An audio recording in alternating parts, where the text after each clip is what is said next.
இறையேசுவில் அன்பானவர்களே, ஒவ்வொரு குடும்பத்திலும் ஒரு ஆன்மீகம் ஆழ்ந்த, ஆன்மீகத்தில் ஊறி திளைத்த யாராவது ஒரு முதிய நபர் இருப்பார்கள். அந்த குடும்பம் பாக்கியம் பெற்றது. அப்படிப்பட்டவர் யாரும் இல்லை என்றால் அந்த குடும்பம் எப்படி இருக்கும் என்று எண்ணி பாருங்கள். எனவே உங்கள் குடும்பத்தை எடுத்து பார்த்து, உங்கள் குடும்பத்தில் உங்களுக்கு முன்னால் உங்களுக்கு விவரம் தெரிந்த நாளில் உங்கள் குடும்பத்தை ஆன்மீகத்தில் வழிநடத்தியது யார்? அதனால் நீங்கள் பெற்ற பலன்கள் என்ன?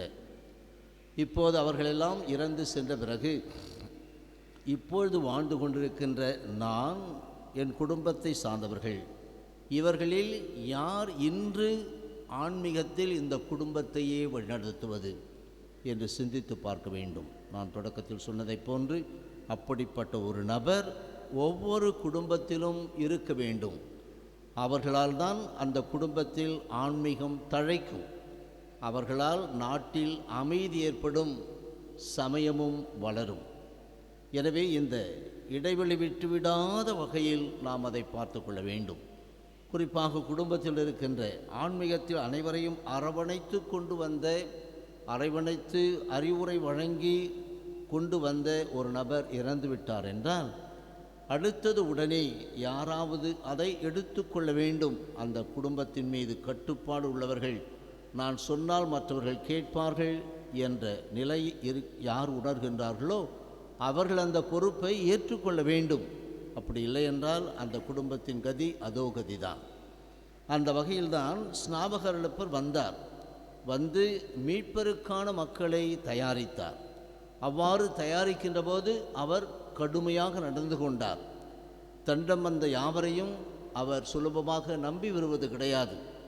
மனம் மாறுகின்றீர்கள் என்றால் அதற்குரிய செயல்களை காட்டுங்கள் என்று அவர்களை தைரியமாக கேட்டு அவர்களை முழுவதுமாக இயேசுவின் வருகைக்கு உரியவர்களாக, மீட்பரின் வருகைக்கு உரியவர்களாக தயாரித்தார். இப்போது நேற்றோடு அந்த கிறிஸ்துவின் திருக்காட்சி விழா, அதோடு ஏறக்குறைய கிறிஸ்து பிறப்பு காலம் முடிந்தது என்று வைத்துக்கொள்ளலாம்.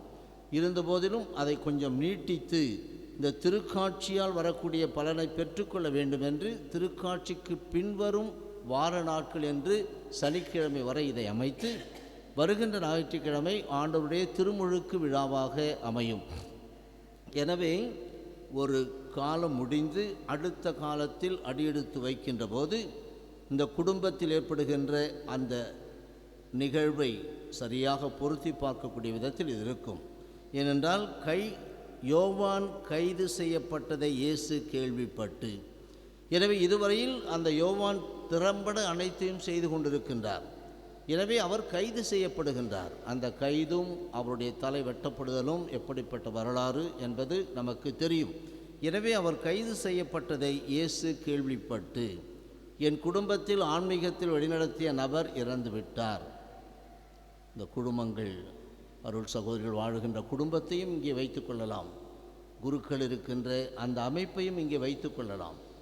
எந்த ஒரு நபர் இந்த குடும்பத்தை சரியாக ஆன்மீகத்தில் வலுவாக நடத்தக்கூடியவர்கள், அந்த இல்லத்தின் தலைவி, தாயார், மதர் என்று இருக்கலாம். ஆனால் அவர்கள் எல்லோரையும் கட்டுக்கோப்பாக, நமக்கு ஆன்மீகம் தேவை, ஜெபங்கள் தேவை, ஜெபமாலை தேவை, குழுவாக ஜெபிப்பது கட்டாயம் தேவை, அப்போதுதான் நம் இல்லம் சரியாக இருக்கும் என்று நடத்தக்கூடிய ஒருவர் அங்கே இருக்க வேண்டும். இதை உணர வேண்டும் என்பார்களே. எனவே அப்படிப்பட்ட ஒரு நபர் கைது செய்யப்பட்டதை கேள்விப்பட்டவுடன், நான் இதுவரையில் மறைந்த ஜீவியம் வாழ்ந்து கொண்டிருந்த ஆண்டவர் இயேசு கிறிஸ்து கலிலேயா புறப்பட்டு செல்லுகின்றார். இதைத்தான் நன்றாக புரிந்து கொண்டார். குடும்பத்தில் நான் செய்ய வேண்டியது என்ன? என் குடும்பத்தை என்னால் கட்டுக்கோப்பாக வைத்துக்கொண்டு ஆன்மீகத்தில் வழிநடத்த வேண்டும். ஒரு சில குடும்பங்கள் அராஜகத்தில் பெயர் பெற்று அந்த அராஜகத்தை தொடர்ந்து செய்து கொண்டிருக்கின்றவர்களாக இருப்பார்கள்.